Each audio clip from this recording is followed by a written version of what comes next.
Hello, everybody. It's Paula. We're here at the Common Book Show. I missed you last week. I'm here today with Richard and James, and of course my son Tom on drums. And we are going to. We've been discussing a lot of things before we turned on the. I don't know what to pick from first. I guess there's two things I wanted to talk about because I just discovered Bertrand Russell, and I am really getting into. I mean, I know he's not perfect. I know he's kind of a dick, but the thing is, he's really smart. And I listened to two things on YouTube. One was Why I'm Not a Christian, and it blew me away. And the other one I listened to was about Nietzsche, and I learned more about Nietzsche in that half an hour than I have ever heard before, and I was fascinated.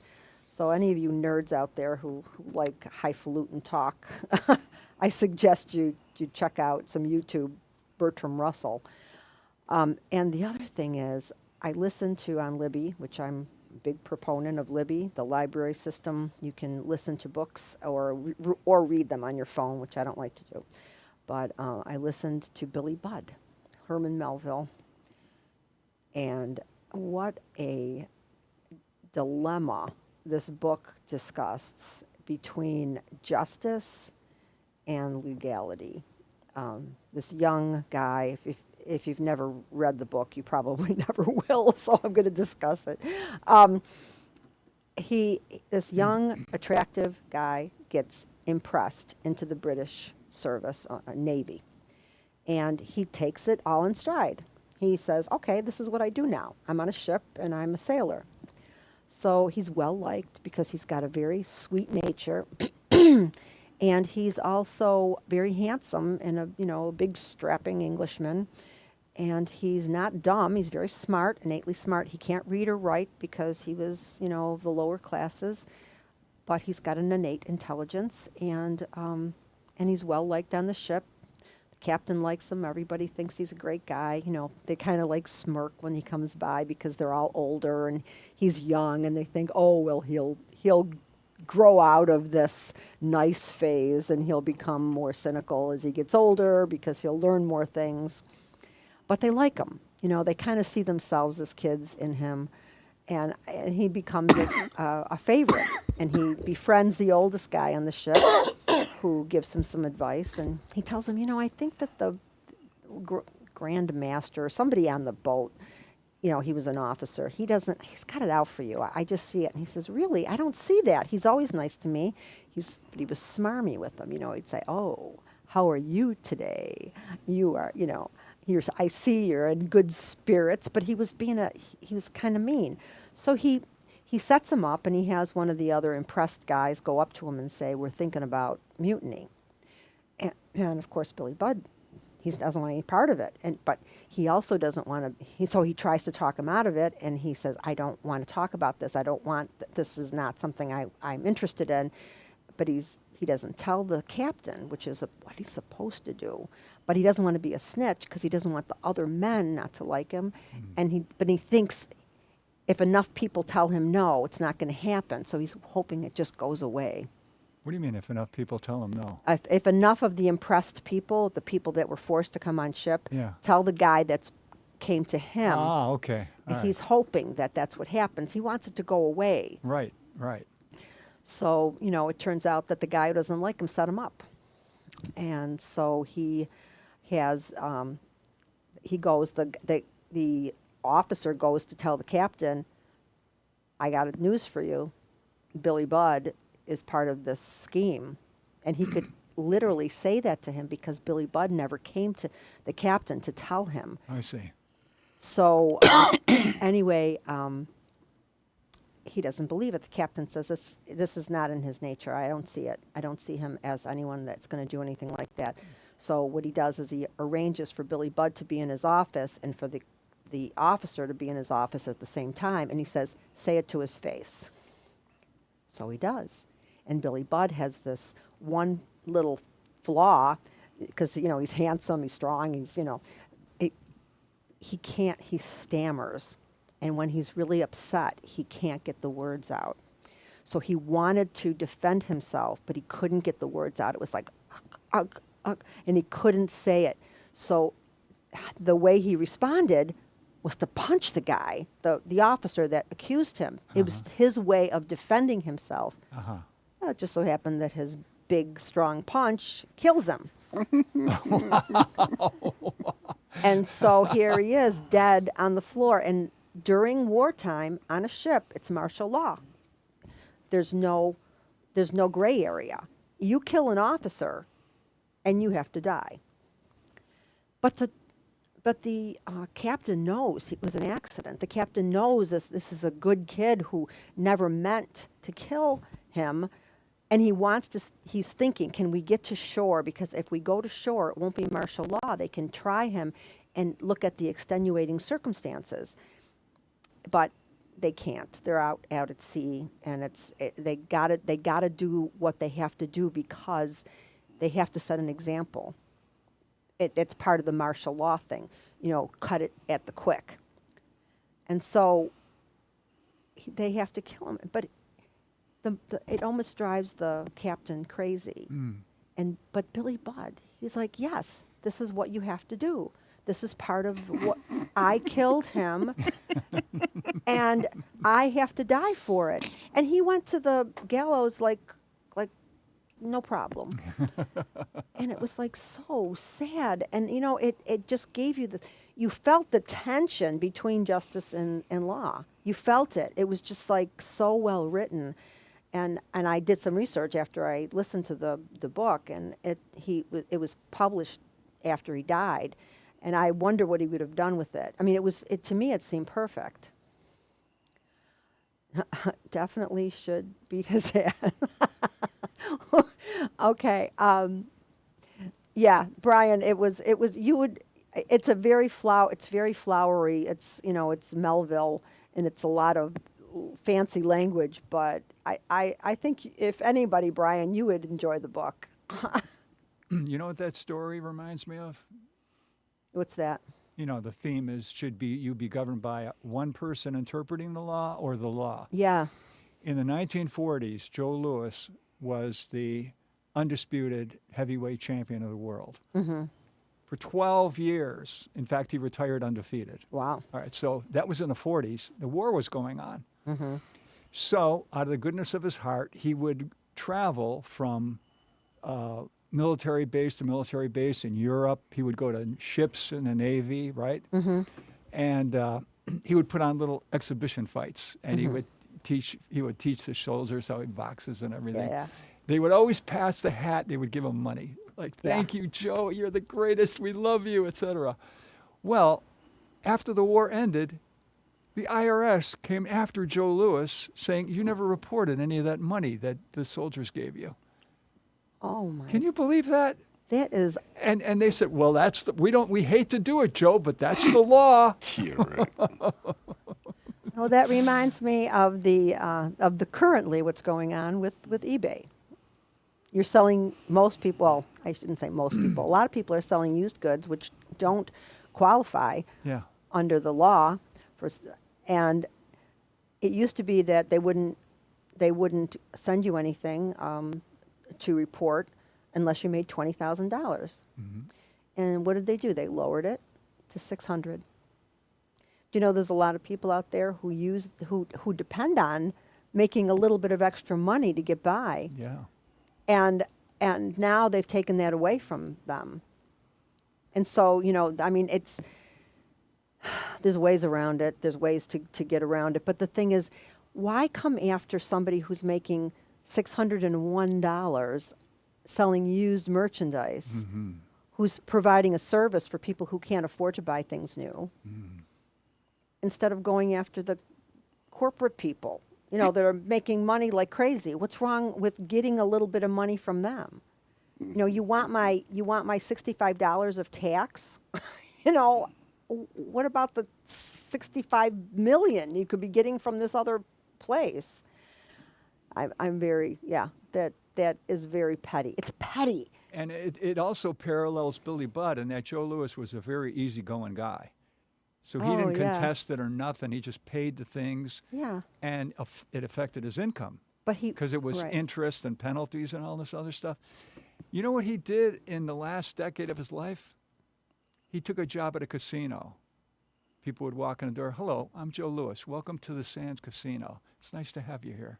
That's how he lived. Because he had he had no income. He had right? nothing. They're so, it's such a petty system. Like, why go after the people with nothing? You know, it's so Because not. they're easy to knock over. Well, the thing is, okay, so with me, I stopped selling on eBay. What did I do with that money that I made on eBay? I would take my grandchildren someplace that I couldn't afford to take them if I didn't have that money. You know, or that's what I would do, and that was my grandkid money. Now I had to figure out a way to get grandkid money without that. And He even took the Who hash.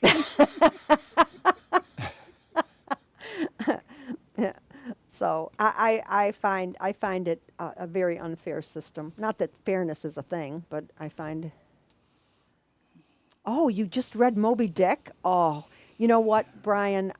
Richard, I was reading Moby Dick and I gave up on it, and then I came to Richard, and Richard said, and Richard quoted me this long passage of Moby Dick right from his head, and it was so beautiful the way he said it that I said, you know what, I'm going to go back and try again, and I'm so glad I did. That was one of the best books I've ever read. Right. Yeah, Right. it was really one of the best books, and I did. And that's why now I feel like maybe I gave up too soon on Don Quixote. No, you didn't. Well, maybe I might go back and try that. So I really liked Moby Dick. So all right, what's on your list today, Richard? I thought of you when I came across this quote. First of all, we were talking about the Supreme Court case. Now, there's a justice on the Supreme Court named Elena Kagan who has this rapier wit. Is this in New York State or? No, this is the U.S. Supreme Court. Oh, I don't remember that name. Yeah. Yeah, she's on the Supreme Court. And so she looks at the attorney who's representing Tennessee, who wants to uphold this ironclad law that no puberty blockers can be given to trans kids. Yeah. And she says this: is one of the purposes of this law you passed in Tennessee to encourage gender conformity and to discourage anything else other than gender conformity? Your law encourages children to appreciate their biological sex and advance treatments that might encourage minors to become disdainful of their sex. It sounds like to me in Tennessee, you want boys to be boys and girls to be girls. Well, you know, I have feelings both ways about this. You know, and I think we've talked about this on the show before. I was a tomboy, and I was more prone to doing boys' things than girls' things. But it never occurred to me that there was a choice. You know, not that I wanted to be a boy. I didn't want to be a boy. I just liked boy things better than girl things. But I'm thinking, if I knew there was a choice when I was 10, would I have thought that would have been a good idea? You know, I don't know. Well, what are the cool kids doing? Well, that's just it. I really, you don't think I was a cool kid, I hope. I hope you know me better than that. But I'm just saying it's part of the equation. yeah, it is part of the equation. So I think there are cases. I think there's lots of cases, and I know just from working at Children's Hospital that these people that are born with both intersex like that, they need to be able to make their own decision about what sex they are. You know, the parent shouldn't have that, or the doctor shouldn't have that opportunity to make that decision. I think I look at it as another. You remember in Sweet Jesus when I talked about how God had decided that there should be more homosexuals as a population control mechanism. I think this might be another population control mechanism. You know, we have too many people.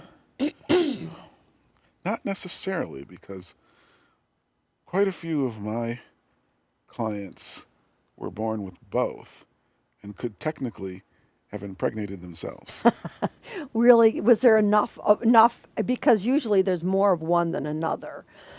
I'm just saying there were some people who were viable in both Really? sides. That. Was there a movie like that? Yeah. Anyway, I believe people should be who they want to be, but I also believe that there shouldn't be emphasis to conform, like you're saying. The cool kids are all doing it, you know. Mm. So that's my. I'm not making any kind of statement about rather good, bad, indifferent, but I know a person whose child born female once started doing the thing with the school saying you can choose and you don't have to tell your parents. And when the parent found out, single parent, delved into being confirming and affirming of the child's choice. So this child started going by a male name, cut off the beautiful down to the waist hair that had previously existed there, and started dressing in workout clothes all the time. But an interesting thing happened. When there were extended vacations from school, like Christmas and the summer, somehow the hair was allowed to grow longer and the clothing choices were different. So you think that was peer pressure at school? All I can say is, after changing schools, this continued to morph. And once the kid went to college, her hair's down in the middle of her back. She's no It longer was a calling phase. herself by them, which is why you really have to be careful Well, about doing permanent things. I agree with that. I agree that as that you can do temporary things for a child to come to grips with, if that's the decision that they want. But I don't think they really. I don't know. I don't really want to know if people are doing permanent things in their teens. I mean, I used to. Puberty blockers are a permanent thing. I thought that once you stopped taking them, that your body chemistry went back to normal. That's the propaganda. Well, I see. I don't know about these things. I cannot argue in a intelligent way about it because I don't know. But You know what the other name for puberty blockers is? Chemical castration. yeah, I've heard that. Yeah, I guess I don't know. I don't know how to fix this problem. I think it's a thing. I think it's just like, it's a fad at this point. But there are people where it's actually possible. Just like Brian said, that that's the medical or the word that they used to use, hermaphrodites, people who have both sexes. It's not that uncommon. And at the hospital, I was shocked at the people that I knew of that were born with both sexes. You're taught to believe it happens occasionally. It doesn't. It happens more often. Especially the more chemicals there are in your environment. I know, and that's another problem. Everyone getting cancer and A famous case of puberty blockers that most people don't really even think about is Michael Jackson. His father had him on puberty blockers because they wanted to delay. the changing of his voice. Correct. I did not know that. And even as an adult, he couldn't build muscle the way a 6-foot American male would be expected to. Yeah. I wasn't aware of that. So we are almost halfway through the show, Richard. What else is on your list? James, the Mayo Clinic disagrees and says that all that those puberty blockers do is they pause puberty. That's what they say. Now, I know you, in some universe, you're smarter than the people at the Mayo Clinic. Oh, Paula, I thought of you this week. Okay. Like I said, Michael Jackson did puberty blockers. Could never have gotten to bench press 200, 300 pounds. So I'm an idiot, but there's that. Now, did we say idiot? I'm saying it for everyone. No, I don't think that at all. You thought of me because something fabulous happened. Well, this sounds, I love interesting ways of expressing oneself. Uh-huh. And so if I read something, that is so clever, I write it down. Yeah. Here it is. For some people, when the dentist asks them, can you feel this? They respond in a language that's been extinct for 6,000 years.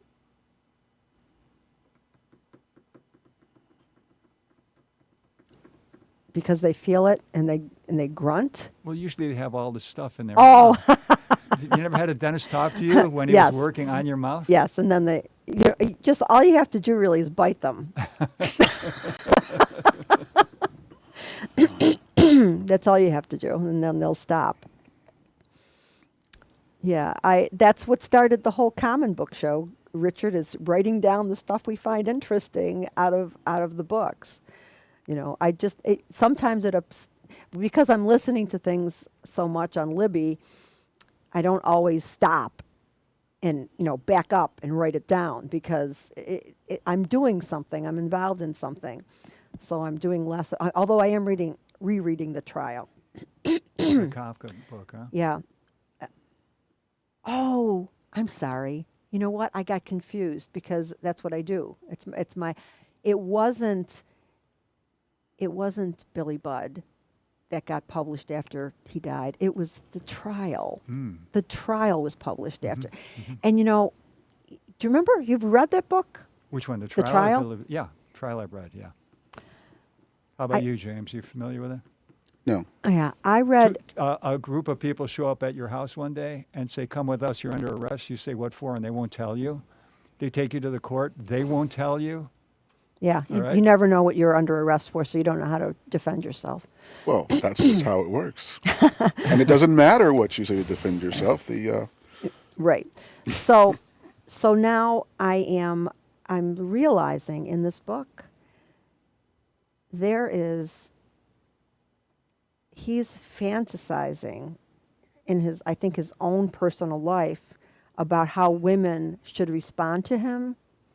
And there's case after case in this book where this character from the trial, Joseph K, Yeah. is getting seduced by all these women in the book. Yeah. By his next door neighbor, by the cleaning person at the court, by the live-in servant, the maid of his lawyer. Yeah. They're all like falling all over him and offering themselves sexually to him. And I'm thinking, I don't think he would have put this book out this way. Wait, you're referring to the author now. Because I think it's the author's fantasy about how he wants women to respond to him. Ah, okay. And I never noticed that before when I read it. It is a very interesting idea in this book that these women just can't keep their hands off of this guy. And he's a bank, he's got some kind of office at the bank. Uh-huh. But I'm like, wow, this So is so self-serving. The story tells a lot more about Kafka. Yeah. Uh-huh. Yeah, and it's not really graphic, sexual material, but they'll be like just talking about how I had to get you away from the lawyer because I really needed to talk to you because I'm really taken with you and I really want to be with you. And it's like out of the blue, these people are just meeting him. So I have to believe that Kafka had he was looking for some more action. Now, did you know that a movie was made of the book? Uh-huh. Yeah. Orson Welles. Yes. He wrote it, he directed it. Okay. Now, in the book, nobody tells this guy what he's accused of. Yeah. And then comes the day of his execution, and they hand him the gun. And they say, you know what you have to do. Okay? In the movie, they hand him the gun, you know what you have to do. And then they light a stick of dynamite and they throw it at the guy. And it blows up. And that's how the movie ends. So there's an interesting YouTube video of Orson Welles doing a presentation at a college. Mm-hmm. And in the Q&A, somebody says, how come you ended the trial differently than Kafka did? And tell me why. I have never been able to understand his answer. Orson Welles said, well, if I had made that movie before the Holocaust, I would have done it the way Kafka wrote it. But since the Holocaust had happened, I had to change the ending. Do you understand that? No. I don't I'm either. hoping you do. No, I was hoping you did. No. Well, is K isn't, but Kafka is Jewish. But is K Jewish? I don't know. I don't think that's even mentioned. It's never mentioned. No, it's not mentioned. I mean, it was written at a time when I don't know if the anti-Semitism was that prominent in Kafka's life. I don't know. Yeah, I don't understand that. I don't think he wanted it to be understood. I think I think he was trying to be enigmatic for Could the be. sake of being enigmatic. If I could offer, the difference between the two is if you end it the way the book does, Yeah. then the conversation is what changes do people need to make within themselves? Good point. If you end it the way the movie does, you can still just blame the government. Hey, it's pretty good. I'll Not take bad that. for a moron. You win the symbolic meaning award. Thank you. Thank you, Professor. You're welcome. Oh, can I ask you a symbolic meaning question? Sure. Came up this week. Look at this cartoon and tell me who you identify with, okay? Oh, sorry. Mr. Windsor, can you put this up on the screen? Do you identify with the dandelion or with the lawnmower?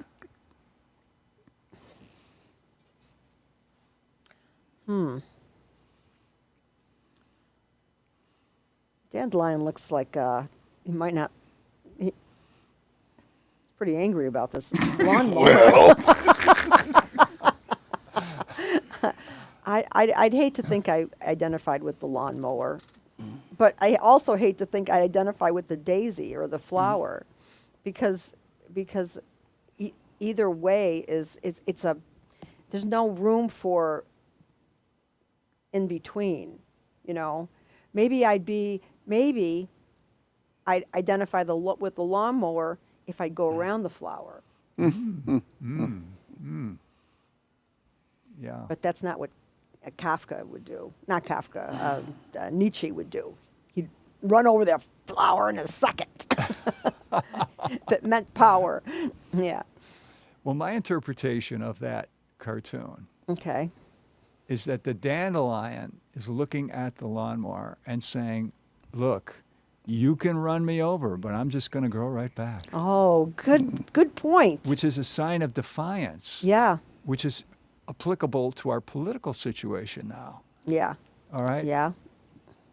Yeah. I mean, the true leftists are saying, all right, you won the election. We're not going away. We're still coming after you. Well, that's right. The thing is, I have made a conscious decision to keep my mental health through the next 4 years.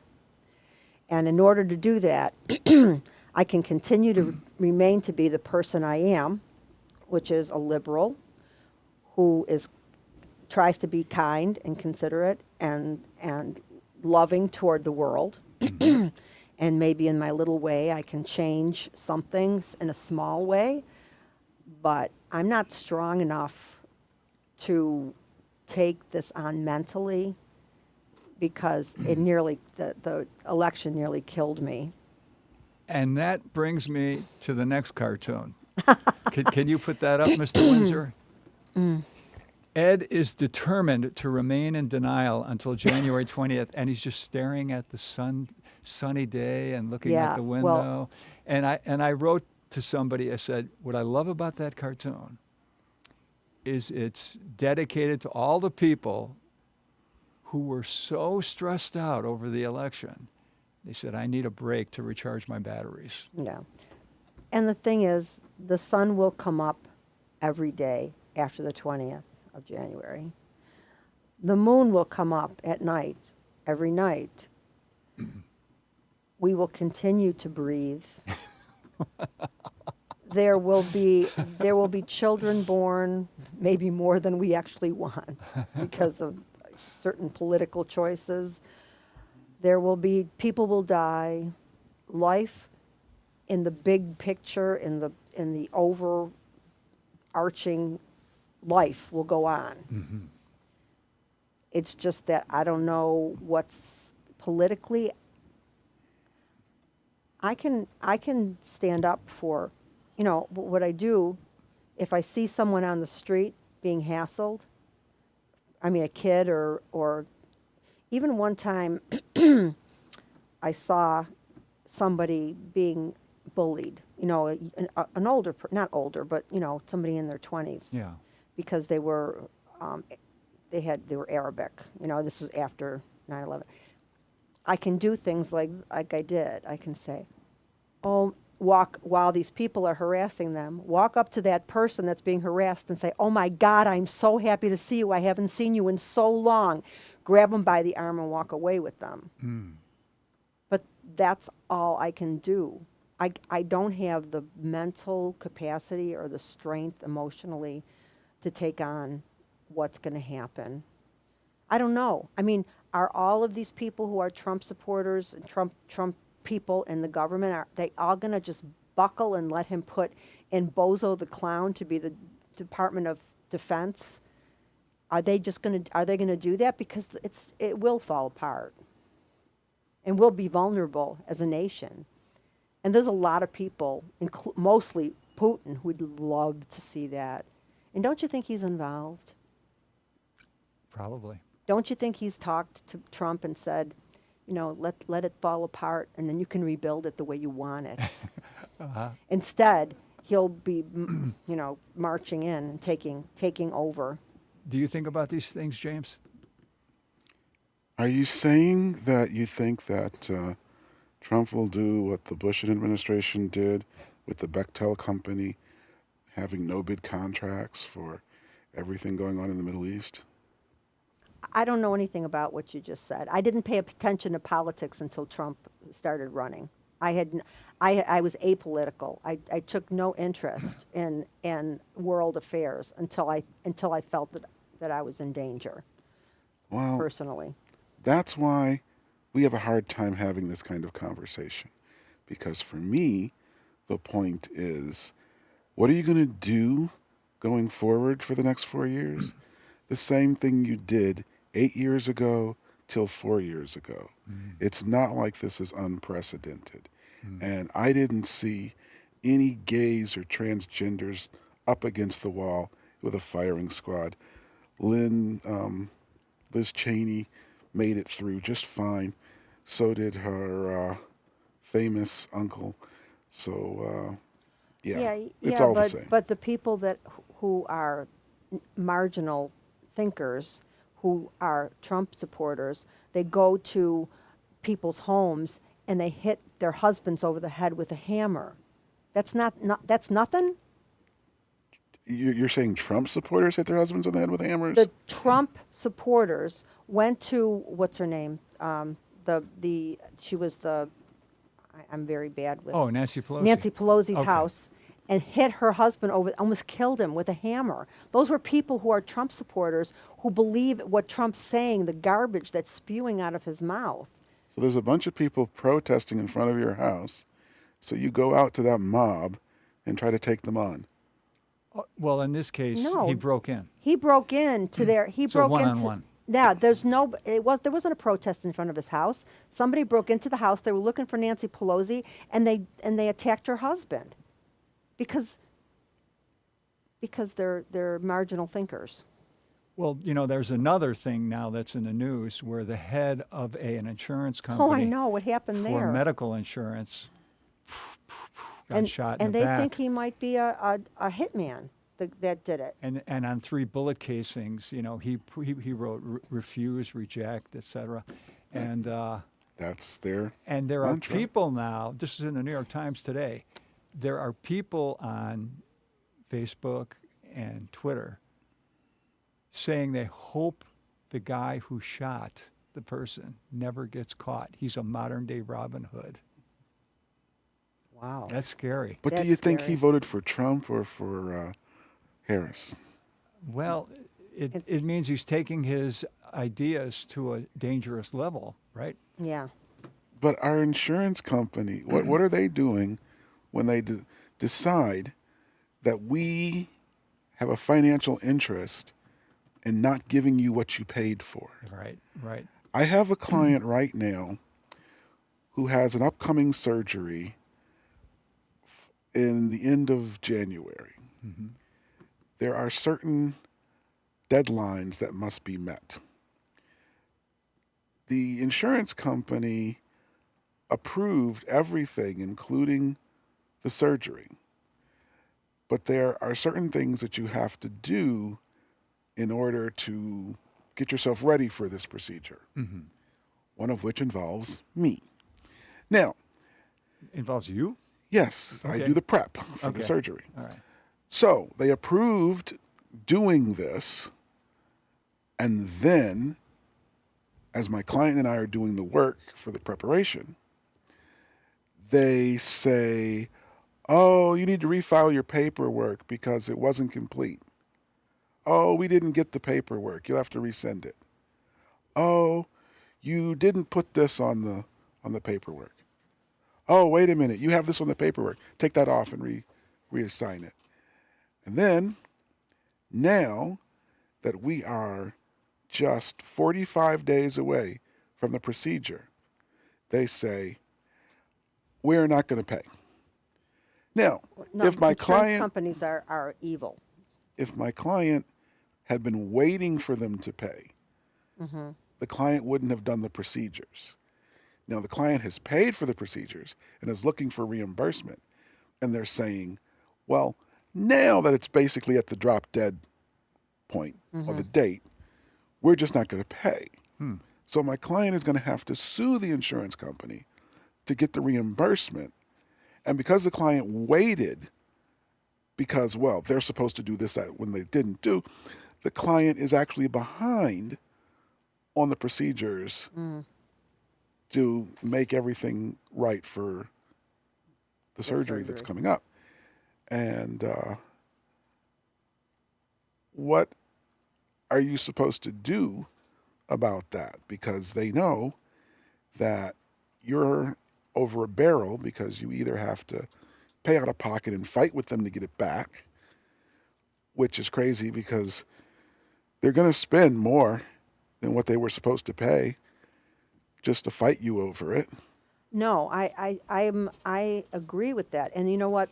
That was where the Affordable Care Act was very, very important, was in this idea that they cannot, that's a little different, but they can't throw you off the insurance because you have a prior condition. Right, but they can still deny paying you. They can still deny paying you. But the thing is, think about before the Affordable Care Act and the fact that even if you were considering gender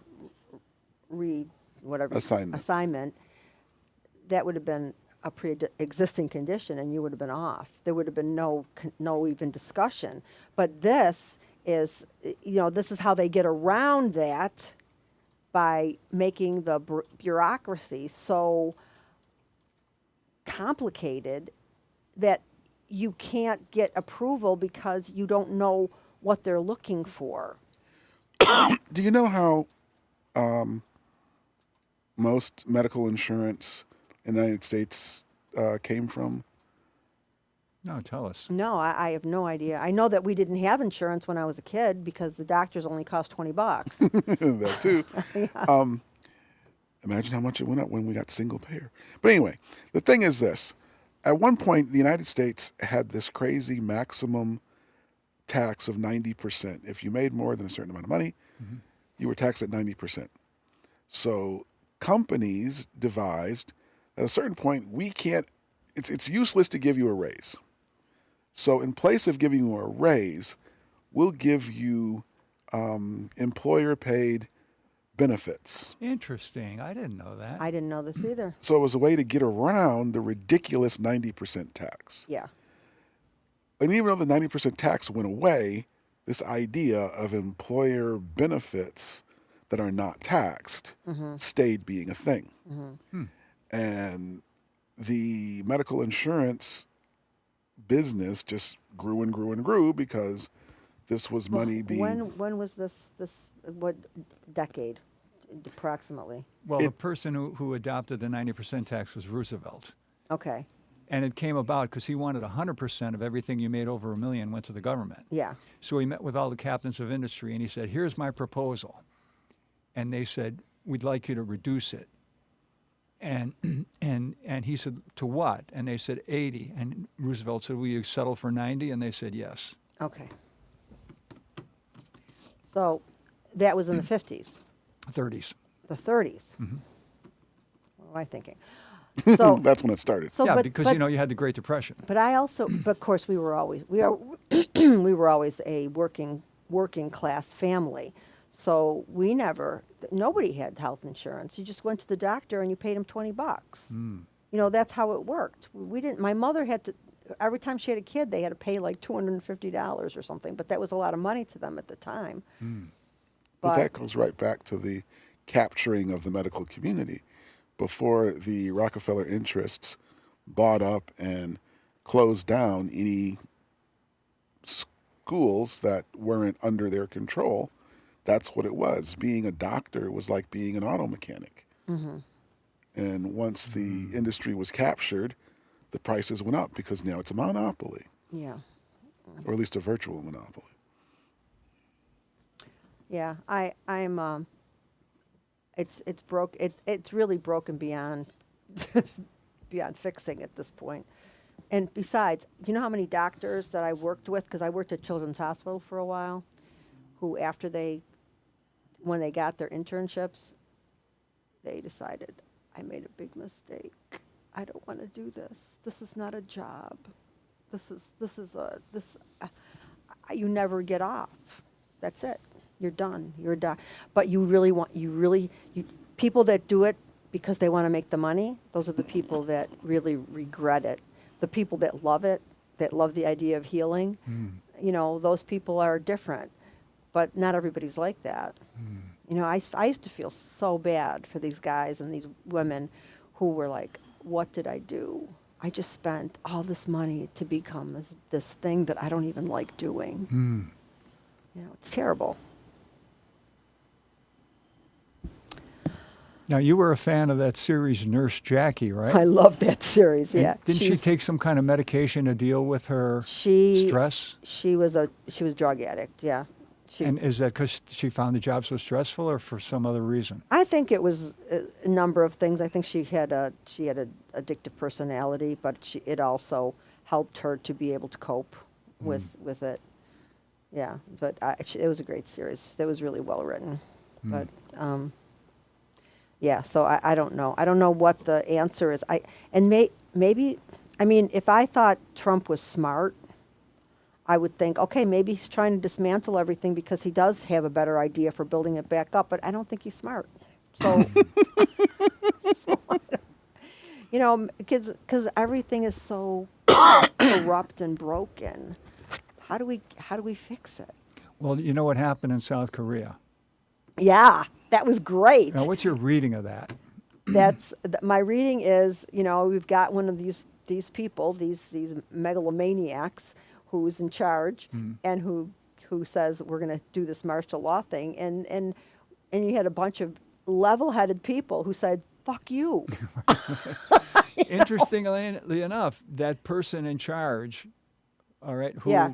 declared martial law, he is nicknamed throughout all of Europe as the Trump of South Korea.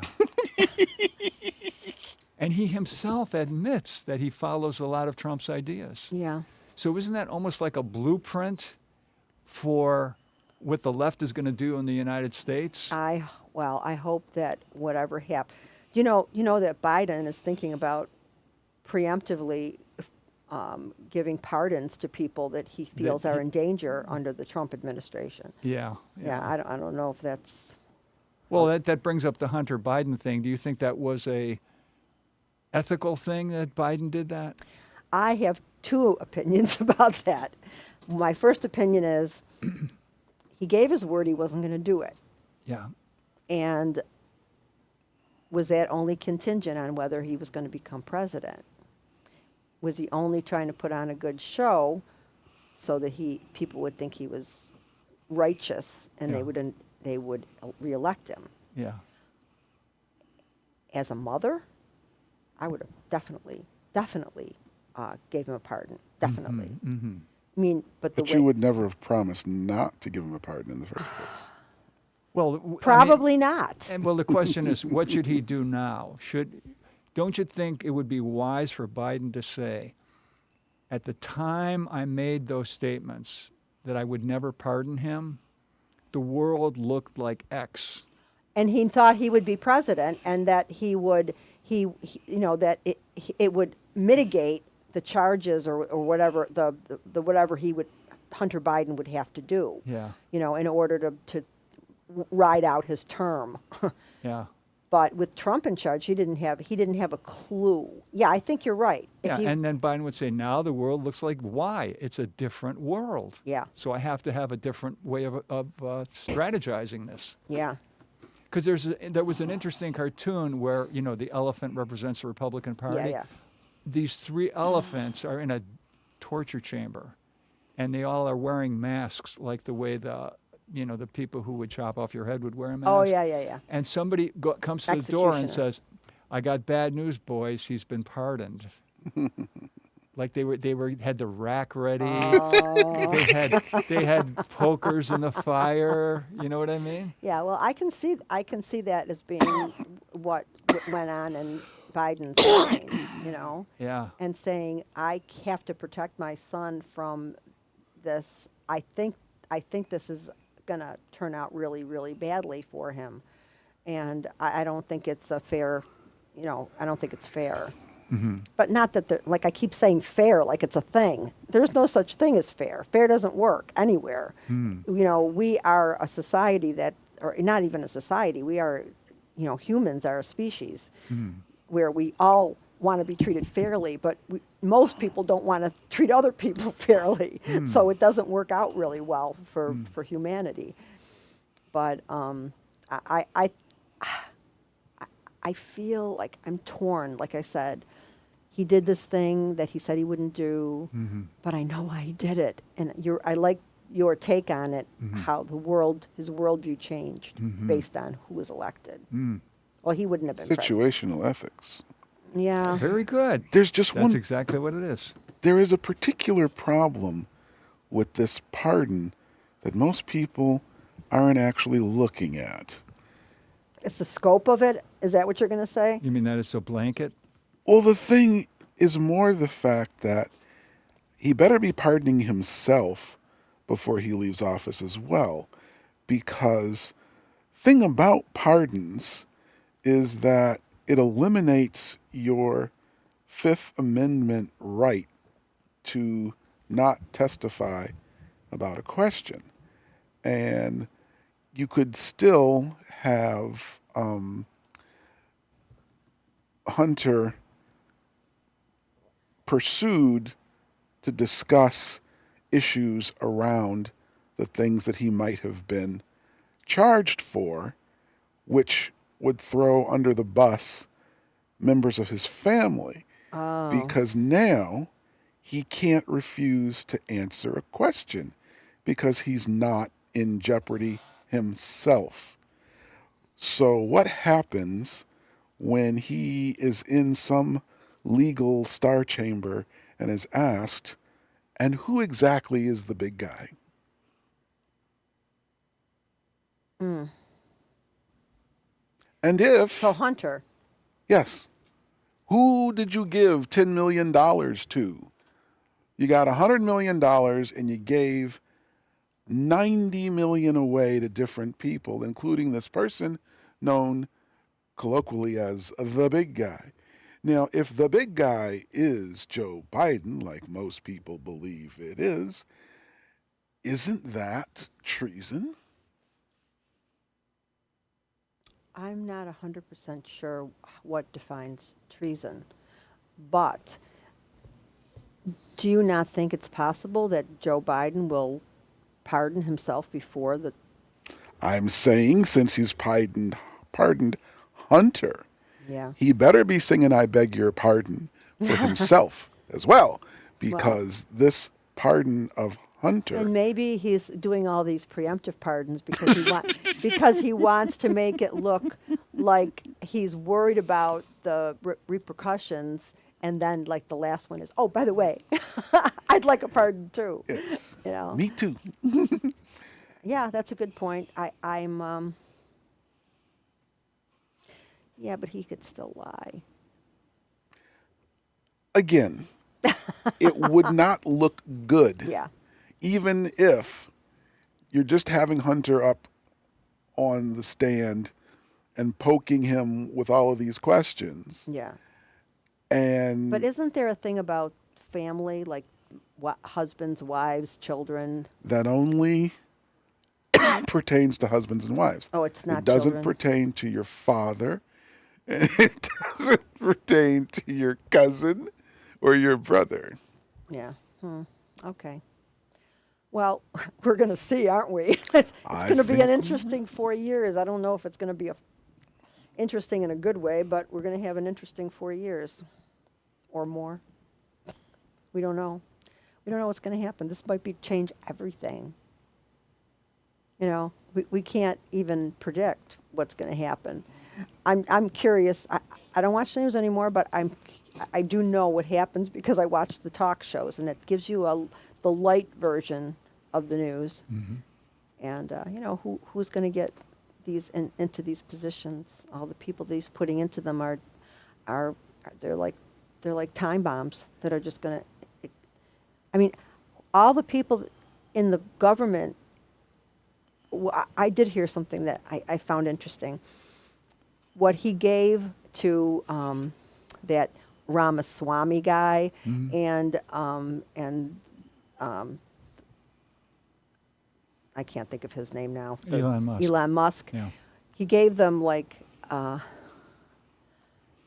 almost a nothing thing. Like they're going to go in and they're going to try to cut. They have no power. Their positions They have. can make recommendations. They make recommendations, but they have no power. So, meanwhile, he got all this money from them, with them thinking that they were going to have some sweeping power in the Right. government. Right. And instead, he gave them a thing where they can give recommendations. So that was you got to give it to him in this one. Mm-hmm. He didn't make them powerful. He just gave them a job, like a busy work. Yeah. Go and figure out how we can save some money. Yeah. Go ahead. It was like almost like a symbolic gesture Symbolic. that had no real substance. No. Like when the Wizard of Oz, he gave the Tin Man this heart. Yeah. Like, big deal. I went through all this to please you, and this is what I get. Yeah. Yeah. Well, and just so it is a very meaningless gesture. Yeah. And yet they're walking around like they've got some kind of like they're going to change everything, and they're going to be, and I think it's kind of silly that they're, and Trump, that was I don't know who advised him or if he did that by himself, but that was pretty swift. Give me all your money. You'll get some. I'll figure something out, and I'll put you in charge of it, but he didn't put them in charge of anything where they had any real power. Do you think Elon Musk would want to have an official government job where No. he had daily duties? No, because then he'd have to give up. You can't. You're not supposed to have. Although Trump does, but also, but I think he did. I think he was thinking that this is going to be a big deal. I'm going to be a big deal in the government. I'm not only am I the richest man, but I'm going to be in charge of shit now. You know. I would have to disagree with that. But on this point of appointments, there's something I'd like to get clear with you. You seem to be in favor of the typical appointment where the People have head of knowledge of what they're doing. there's a difference between the head of General Dynamics or Lockheed Martin being the defense secretary and someone who has knowledge about things happening in the world theater but does not have a financial tie to defense contractors becoming the head of the Defense Department. Well, Right. right, but who right now is the guy that was going to be in charge of the Defense Department? Wasn't he the guy from Fox News? Personally, I don't know who all these people are Yeah. that people are arguing about. I just seem to hear that the major talking point is this is someone who's not the traditional No. person who gets this It's- job. it's And not- I'm just saying the traditional person who gets these jobs are the people who can feather the pockets of their former employers, who are only their former employers by about 6 weeks. Yeah. Oh, yeah. Well, And their I'm job not- is on hold I'm not arguing. until the administration is over. I'm So not- whatever they yeah. do during that 4 years is going to make things nice and cushy for them when they come back to the job But I'm not. that they're taking I'm a not sabbatical arguing, from. I'm not arguing that those kinds of things are have happened over and over again. What I'm saying is, you don't make Bozo the clown the head of the country's defense unless you want somebody like Putin just saying, "Okay, time to march in." I don't know. George Carlin got lots of applause every time he said, I'd rather have the first 2,000 people in the phone book be put into positions in Washington than what we have right now. Well, but these people are the people he's putting into these positions, like the guy he's putting in charge of environmental conservation doesn't believe in environmental conservation. He believes that we should just take all the resources out of the planet and just let it, slowly die or quickly die. I mean, these are the kinds of things that are happening. This is what makes me question. As opposed to glad handing the concept while building in exemptions for business to do things if they give the government enough money. Well, like I Well, said, I mean, yeah. it's not that kind of an either or. And yeah, Yeah. In other words, like the person who wants to put in charge of the Defense Department, he will be supervising a employee base of 2 million people. That's how many people are in the Defense Department. This guy's never ever even he hasn't even Had a managed staff. a lemonade stand. He Yeah. knows nothing about management. You have to have like a certain level of understanding and expertise. plus he's that guy. I think that guy's out, and he's trying to get DeSantis in now.